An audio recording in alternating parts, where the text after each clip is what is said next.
Ebi Mahendra Putra. Commercial Director Tribun Network, Bapak Hadrianus Cipiantoro. General Manager Tribun Jawa Barat, Ibu Rahmi Kasya Sarini.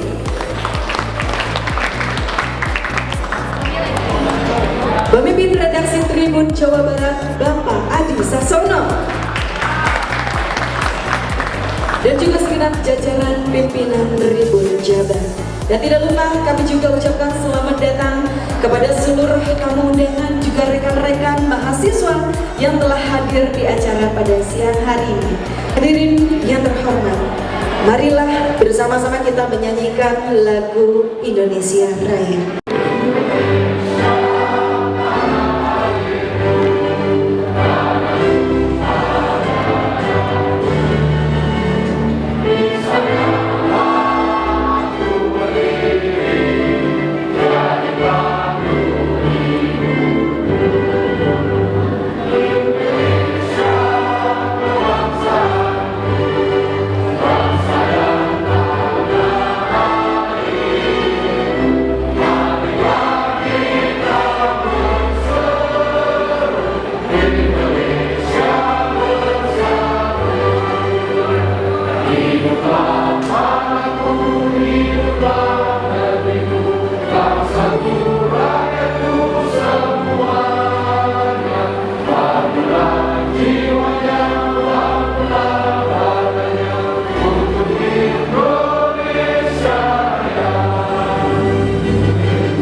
Hadirin disilakan untuk duduk kembali. Hadirin, marilah bersama-sama kita panjatkan doa kepada Tuhan Yang Maha Esa agar kegiatan hari ini dapat berjalan dengan hikmat dan penuh manfaat. Yang akan dipimpin oleh Bapak Mahmud Mubarak. Kepada Bapak Mahmud Mubarak disilakan. Marilah kita sejenak menundukkan hati dan kepala kita. Mohon kepada Allah Subhanahu wa taala, Tuhan Yang Maha Esa, agar acara ini berlangsung lancar. Perkenankan saya untuk memimpin doa secara Islam. Kemudian lain, persilakan untuk berdoa menurut agama dan kepercayaan masing-masing. Bismillahirrahmanirrahim. Alhamdulillahirabbil alamin. Allahumma inna nas'aluka بأن لك الحمد لا إله إلا أنت وحده لا شريك له المنان بديع السماوات والأرض يا ذا الجلال والإكرام يا حي يا قيوم. Duhai Allah yang Maha Pengasih dan Maha Penyayang, kami berkumpul di tempat ini untuk mengadakan kegiatan Mata Lokal Memilih Series Jawa Barat sembari memanjatkan puji syukur kepadamu. Berkahilah segala aktivitas kami selama dalam mengikuti rangkaian acara ini, dan jadikanlah hal itu sebagai amal ibadah di sisimu. Untuk itu ya Allah, tetapkanlah rahmat dan kasih sayangmu kepada kami, dan jadikanlah pertemuan ini sebagai pertemuan yang Engkau ridhoi. Ya Allah ya Tuhan kami ini adalah makhluk-Mu yang lemah dan penuh dosa. Engkaulah Zat yang Maha Pengampun. Karena itu, ampunilah segala kesalahan kami. Ampunilah segala kesalahan orang tua kami, guru-guru kami, dan para pemimpin kami. Bimbing kami dengan hidayah-Mu. Penuhi kalbu kami dengan cahaya rahmat-Mu, agar kami senantiasa berada di jalan-Mu yang lurus. Hanya kepadamu kami memohon dan meminta. Sungguh Engkaulah satu-satunya tempat kami bergantung. Rabbana atina fid dunya hasanah wa fil akhirati hasanah wa qina adzabannar. Wa sallallahu ala sayyidina Muhammadin nabiyil ummi wa ala alihi wasallam. Subhana rabbika rabbil izzati amma yasifun wa salamun alal mursalin walhamdulillahi rabbil alamin. Sebelum kita memasuki sesi diskusi, marilah bersama kita mendengarkan sambutan dari CEO Tribun Network, Bapak Dahlan Dahi. Kepada Bapak Dahlan Dahi, kami silakan.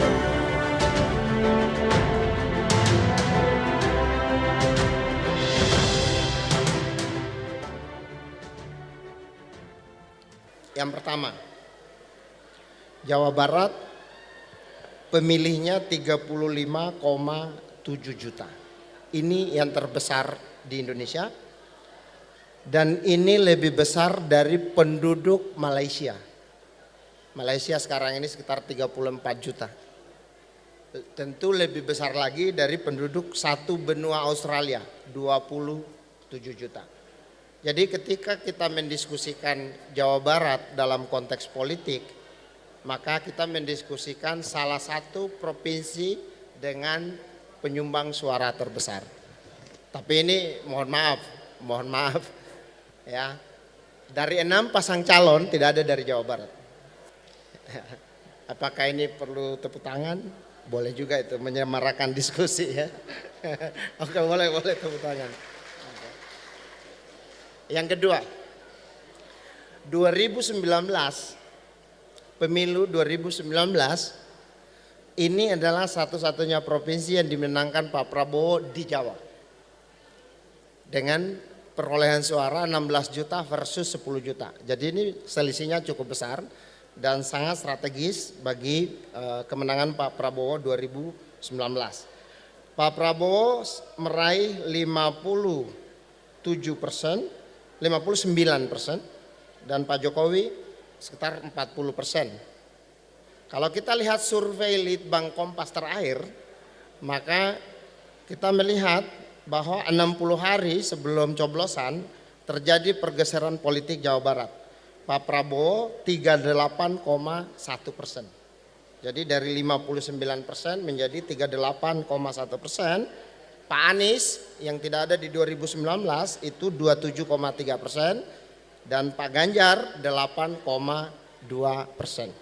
Artinya kita sudah melihat ada pergeseran politik di Jawa Barat. Yang kedua yang saya ingin sampaikan adalah Tribun Series. Ya. Tribun menyadari bahwa setiap daerah memiliki dinamika politik yang berbeda. Itu tadi perspektif Jawa Barat. Kami menyelenggarakan ini juga di Jawa Timur bulan lalu dan dinamika politik Jawa Timur itu dinamika politik yang sungguh-sungguh berbeda dengan Jawa Barat. Lalu kami masuk ke Jawa Tengah, kami ke Medan, terus di Bali. Semua daerah ini beda-beda. Tribun Series ini diadakan untuk memberi ruang bagi perbedaan aspirasi politik di Indonesia. Dan semoga terjalin dinamika yang dinamis, harmonis untuk menuju Indonesia yang beragam. Bhinneka Tunggal Ika. Dan sesuai dengan pesan acara ini, semoga kerukunan antara kita terjalin dengan baik dan semoga pertumbuhan ekonomi juga tetap bagus agar masyarakat kita makin sejahtera. Terima kasih. Assalamualaikum warahmatullahi wabarakatuh. Selamat siang.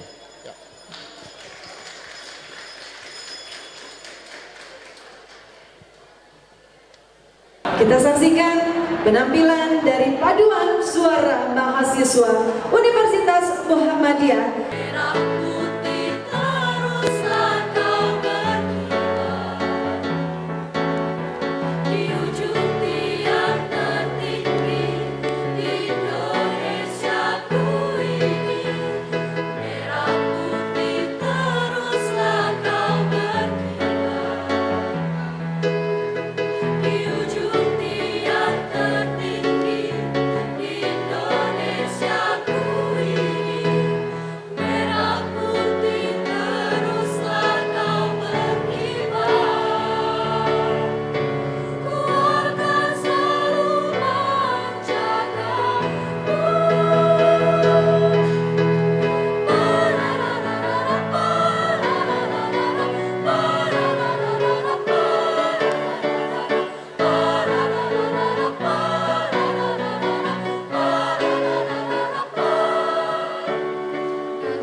merah putih harus terus berkibar.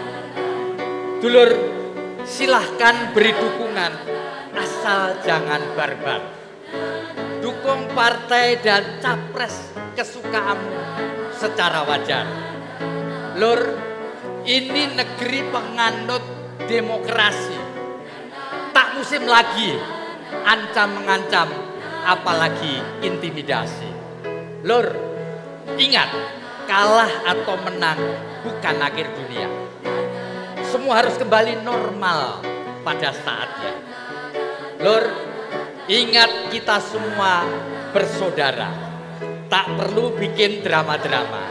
Ayo, riang gembira yang sebesar-besarnya. Lur, kalau menang jangan pongah. Kalau kalah gak usah marah-marah. Hati boleh kecewa. Hidup harus tetap bahagia. Ya, terima kasih banyak kepada Bapak Dahlan. Untuk selanjutnya sudah terhubung secara online untuk memberikan sambutan penjabat Gubernur Jawa Barat Bapak B. Triadi Mahmudin yang diwakilkan oleh Biro Perekonomian Provinsi Jawa Barat Ibu Yuke Mauliani Septina. Kami silakan. Bapak dan Ibu, hari ini kita sudah memasuki dinamika tahun politik dan bagaimana potensi untuk prioritas pembangunan ekonomi Jawa Barat ini memang menjadi satu tantangan dan perjalanan yang harus kita jalani bersama dengan suasana penuh semangat demokrasi. Dan kita berharap tahun ini bisa bersama membangun ekonomi, bersatu menjaga harmoni, bahwa dengan adanya era politik ini stabilisasi ekonomi adalah fondasi bagi perkembangan ekonomi yang berkelanjutan. Oleh karena itu kami dari pemerintah daerah Provinsi Jawa Barat berkomitmen untuk fokus pada beberapa prioritas kunci. Pertama-tama kita akan mendorong pertumbuhan ekonomi yang inklusif. Sebagaimana kita ketahui, kita tidak hanya berbicara tentang angka saja, tetapi memastikan bahwa manfaat pembangunan ekonomi dapat dirasakan oleh seluruh lapisan masyarakat. Dan dengan adanya ekonomi, menciptakan peluang bagi pelaku usaha, baik kecil maupun menengah, serta dapat memberdayakan masyarakat melalui program pelatihan keterampilan dan lain sebagainya. Selanjutnya, Bapak dan Ibu hadirin yang kami hormati, ada beberapa sektor industri yang menjadi unggulan Pemprov Jabar. Yang pertama itu kaitan dengan industri, karena secara angka 60% investasi Indonesia adanya di Jawa Barat. Dan ini diharapkan kita bisa mendongkrak baik dari sisi tenaga kerja, sisi pendapatan, dan bisa menarik juga sisi ekonomi skala menengah. Dan selain industri, ada juga sektor pertanian yang akan terus kami fokuskan. Sebagaimana kita ketahui, prediksi dari BPS bahwa 2035 jumlah penduduk Jawa Barat ini mencapai 57,1 juta jiwa. Dan ini perlu kita perhatikan dari sisi kebutuhan pangannya. Selain itu juga kita perlu memperhatikan sisi gizi dan kesehatannya, sehingga sektor pertanian menjadi sektor yang tetap menjadi unggulan di Jawa Barat. Dan selain itu juga kita akan merubah sedikit demi sedikit mengarah kepada pertanian dengan menggunakan teknologi dan transformasi menuju pertanian yang inovatif. Sehingga kedepannya kesejahteraan petani menjadi lebih meningkat dibanding sebelumnya. Selanjutnya Bapak dan Ibu, kami dari pemerintah Provinsi Jawa Barat, tadi kaitan dengan sektor-sektor unggulan, kami terus akan mendukung juga kaitan dengan perekonomian ini dengan tetap membangun infrastruktur strategis, karena infrastruktur ini tetap menjadi pilar utama. Dan kami akan terus melanjutkan program-program strategis lainnya, dan alhamdulillah secara angka juga kami menjadi nomor 1 yang meraih investasi tertinggi di Indonesia. Bapak dan Ibu, mari kita bersama-sama menjalani tahun politik ini dengan semangat kerjasama dan kesatuan, dengan kebijakan yang bijaksana dan partisipasi aktif kita semua. Dan saya yakin kita dapat membangun Jawa Barat yang lebih maju dan harmonis. Demikian yang dapat kami sampaikan. Terima kasih atas dukungan dan kerjasamanya. Selamat berpartisipasi dalam demokrasi dan selamat membangun Jawa Barat. Sehingga Jawa Barat unggul tidak hanya di Indonesia tetapi di global. Demikian, wassalamualaikum warahmatullahi wabarakatuh. Terima kasih kepada Ibu Yuke selaku perwakilan penjabat Gubernur Jawa Barat. Untuk selanjutnya dengan hormat sudah terhubung secara online Menteri Komunikasi dan Informatika Republik Indonesia sebagai sekaligus keynote speaker pada kesempatan hari ini. Bapak Budi Aris Setiadi, kami silakan.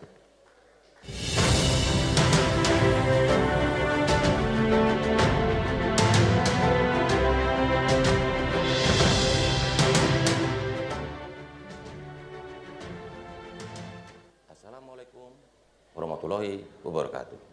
Shalom, Om Swastiastu, Namo Buddhaya, salam kebajikan dan salam sehat bagi kita semua. Yang saya hormati pejabat Gubernur Jawa Barat, Bapak B. Triadi Mahmudin, CEO Tribun Network, Bapak Dahlan Dahi, Bapak Ibu para narasumber, Bapak Ibu serta hadirin sekalian.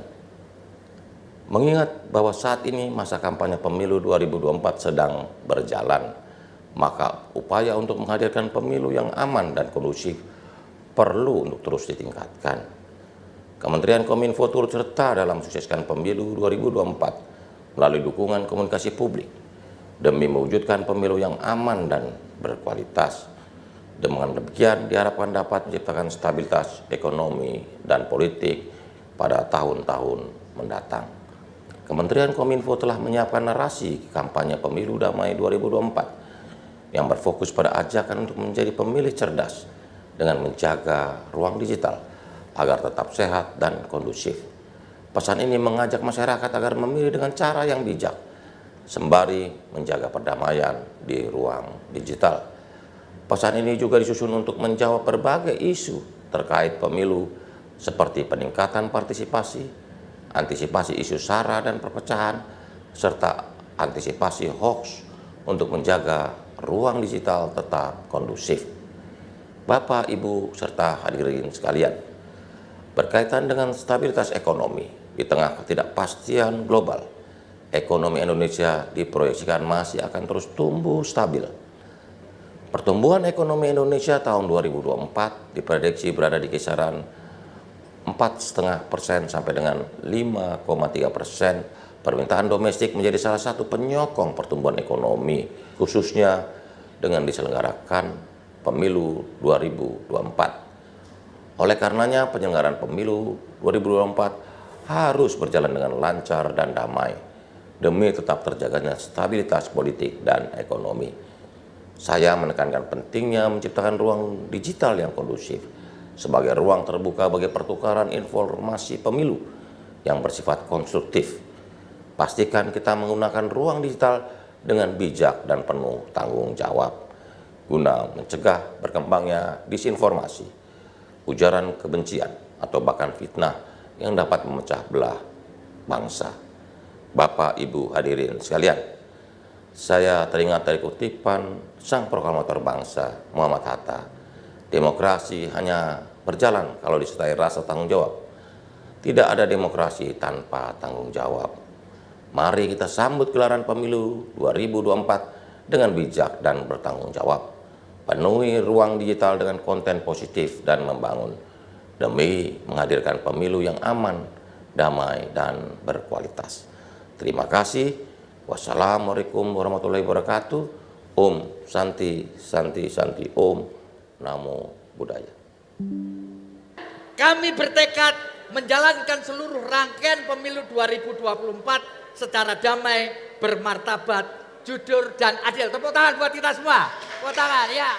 Mohon disampaikan kepada kita semua oleh KPU apa perkembangan setelah 3 minggu kita campaign. Everything is okay, aman, atau masih ada kerikil-kerikil tertentu yang menjadi catatan. Silakan, Pak. Terima kasih. Secara umum sejauh ini kami selaku pelaksana teknis pemilu juga tengah fokus mempersiapkan distribusi logistik mulai dari kotak suara, segel, tinta, bilik suara, termasuk juga surat suara secara bergantian mulai produksi dan didistribusikan ke gudang KPU Kabupaten Kota di Jawa Barat. Selain itu juga kami sedang fokus mempersiapkan pelaksana pemilu di tingkat TPS atau yang disebut dengan KPPS, dan hari ini sedang memasuki hari kedua dalam proses rekrutmen anggota PPS untuk pemilu 2024. Nah, Pak, satu di antara isu yang muncul menjelang pencoblosan 14 Februari adalah netralitas dan pengawasan, Pak. Terutama isu belakangan ini soal cabut-mencabut alat peraga kampanye, lalu pelanggaran-pelanggaran lain lewat sosial media. Bisa Bapak cerita berdasarkan fungsi pengawasan Bawaslu hingga saat ini, Pak? Kaitan dengan tahapan pemilu yang sedang berjalan, khususnya tahapan kampanye yang hari ini sedang dilaksanakan oleh para peserta pemilu, kami mencatat ada 69 pelanggaran 69 ya, yang sudah masuk ya di Bawaslu, baik itu melalui temuan aktif hasil pengawas pemilu di lapangan maupun dari laporan masyarakat ya. Jadi dari 69 temuan pelanggaran dan laporan pelanggaran tersebut, 4 diantaranya adalah soal netralitas ASN. Oh, 4 diantaranya netralitas. 4 diantaranya soal netralitas ASN dan pejabat negara ya. Bahkan kan di Undang-Undang 7 tahun 2017 itu di pasal 282 dan 283 itu bukan hanya di tahapan kampanye, Mas Febri ya. ASN, TNI Polri, pejabat negara itu harus netral gitu ya. Tetapi di non tahapan kampanye pun itu harus netral. Ya. Meskipun tidak berakibat hukum pada tindak pidana pemilu ya, di luar tahapan. Seperti misalkan ada di satu daerah pejabat negara ya, bupati atau wali kota membuat kegiatan yang menguntungkan salah satu peserta pemilu. Nah itu kita proses tapi tidak masuk pada ruang tindak pidana pemilu. Oh, gitu. Hanya nanti produk kajian kita direkomendasikan kepada lembaga kementerian yang berwenang. Begitu juga dengan ASN. Di non tahapan kampanye ASN juga bisa kena pelanggaran kode etik netralitas ASN. Kita sudah rekomendasikan ke Komisi Aparatur Sipil Negara. Oh gitu ya. Dari 4 kasus yang sudah ditangani oleh Bawaslu. Saya mau bergeser ke Polda ini. Pak Indra. Pak Indra, satu tugas polisi adalah, kalau nggak salah kalau salah saya dibenerin ya Pak ya, melakukan patroli cyber Pak. Untuk memantau apakah ruang cyber kita ini disalahgunakan untuk kepentingan-kepentingan yang mengarah politik. Bisa hoax, bisa fitnah, bisa ujaran kebencian dan sebagainya. Apa benar yang dilakukan sekarang di Polda Jabar, Pak? Ya, jadi memang saat ini kan seperti kita ketahui bersama, dunia ini selain dunia nyata ini juga ada dunia maya. Di situ juga ada penduduknya juga ada. Tindak pidana juga mungkin terjadi. Ya. Jadi kalau polisinya sudah ada di dunia nyata saat ini, maka tentunya kita harus ada di dunia maya. Untuk bisa mencegah terjadinya tindak pidana, kita perlu melaksanakan patroli. Khususnya saat ini, di masa-masa pemilu saat ini, kita juga bersama rekan-rekan dari Bawaslu, juga ada di Gakumdu juga sudah ada tindak pidana umum, juga ada tindak pidana penyidik dari cyber juga dilibatkan dalam Gakumdu. Kemudian dia melaksanakan patroli di dunia maya karena memang sudah ditetapkan ada akun-akun yang resmi milik partai politik. Yang didaftarkan ya Pak ya? Yang didaftarkan, disitulah para partai politik ini melaksanakan kampanye sesuai dengan aturan. Nanti kita melaksanakan patroli apakah diduga ada dia melaksanakan di luar aturan atau bahkan ada akun-akun yang tidak didaftarkan tapi juga melakukan, atau bahkan ada akun-akun fake yang dia sengaja membuat hoax. Itulah tugas selain di dunia nyata juga di dunia fana kita melaksanakan patroli. Sebagai peserta pemilu, ya tentu PKS Jawa Barat ya telah mempersiapkan segala sesuatunya ya, mulai dari visi kita di periode ini untuk transformasi digital sehingga diarahkan kepada para caleg sebagai ujung tombak, demikian juga struktur sampai tingkat kelurahan desa itu untuk melakukan kampanye ya berbasiskan digital ya. Kemudian juga kami diarahkan untuk berkampanye dengan asik, adem, akur begitu. Ya sehingga kita menginginkan partisipasi publik ke depannya untuk pemilu ini meningkat ya dengan pendekatan-pendekatan yang adem, asik, akur begitu.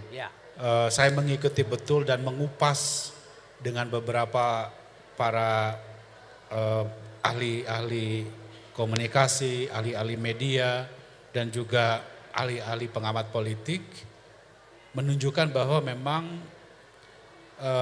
tradisi demokrasi kita dengan pemilihan presiden langsung, di mana gagasan yang harus dikedepankan sudah menemukan bentuknya. Sehingga masyarakat tentu kita harapkan bisa memiliki satu tawaran konseptual terhadap gagasan apa yang nanti akan diberikan kepada masyarakat. Pandangan saya Pak ya mengenai program 80 juta itu ya Pak ya. Karena memang buat saya pribadi makan itu sebagai kebutuhan dasar ya Pak ya. Saya rasa itu salah satu strategi yang cukup baik. Itu kebutuhan yang utama dasar yang kita butuhkan, bahwa makanan itu tentunya menjadi peluang dan juga masalah yang masih kita hadapi saat ini di Indonesia. Dan saya berpikir bahwa hal itu bukan sesuatu yang mustahil untuk program itu, hanya memang untuk terapan-terapannya pasti akan menemui tentunya beberapa permasalahan, dan saya percaya mereka tentunya akan mencari solusi.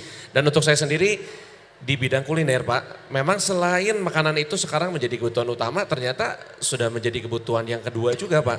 Karena banyak kesempatan juga di mana kita berbicara dengan kolega kita itu, kita mencari tempat makan yang proper. Kita juga dengan keluarga, pasti kemanapun kita main kita membutuhkan tempat makan untuk kita keluarga kumpul. Jadi saya lihat peluang yang disampaikan ini tentunya menjadi kabar baik untuk teman-teman khususnya UMKM mungkin di bidang kuliner. Saya lihat ini satu kesempatan yang yuk kita harus ambil sama-sama, kita harus dukung nih memang program yang seperti ini gitu. Kenapa sih kalau artis itu mau nyalek gitu ya?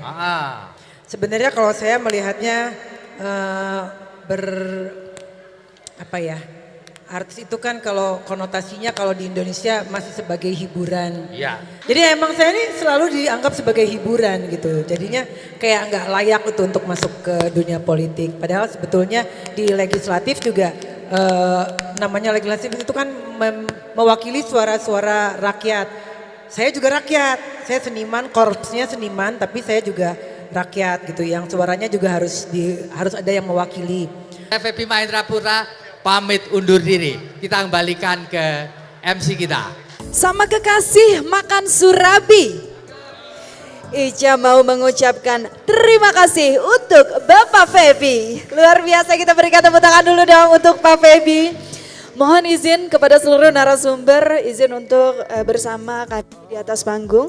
Karena selanjutnya akan ada penyerahan cenderamata dan juga foto bersama yang akan langsung diserahkan oleh CEO Tribun Network, Bapak Dahlan Dahi. Kami silakan. Kita selalu bisa melakukan apapun yang kita bisa, dengan apapun yang kita punya, dimanapun kita berada. Marilah bersama kita memajukan Indonesia untuk lebih siap menghadapi masa depan. Pantun sebelum menutup acara sore hari ini. Ketemu mantan di alun-alun. Ica Ara ucapkan hatur nuhun. Assalamualaikum warahmatullahi wabarakatuh. Sampai jumpa.